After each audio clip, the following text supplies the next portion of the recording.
Okay, let's consider what would happen if the Earth had two moons. In this scenario, the two moons are roughly the same size, and they may have been formed either at the same time due to a collision, or one formed and then the other one was perhaps captured later. In any event, as a result of the moons, there would be tremendous tides on the Earth. The moon that is closest would create tides that are 8 times higher than the tides created by the more distant moon.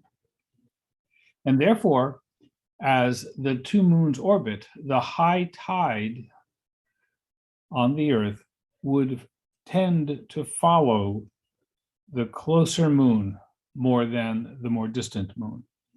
So here, sometime later, the closer moon, because it is closer, feels more gravity from the Earth and orbits faster than the more distant moon. Furthermore, the Earth is spinning so fast that the high tide closest to this closer moon is not in a straight line between the center of these two worlds.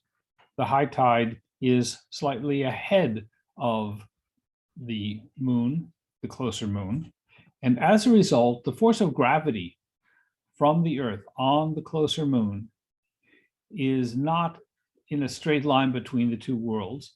The force of gravity actually is towards the high tide a bit, pulling the closer moon and also the farther, but the closer moon more strongly, pulling the closer moon forward ahead in its orbit. And by that, I mean imagine a ball on a string hanging down, and you start spinning around, and as you spin, the ball will move out. Well, that's exactly what happens here with the closer moon moving out faster than the farther moon, because the closer moon feels higher tide and more force from the Earth.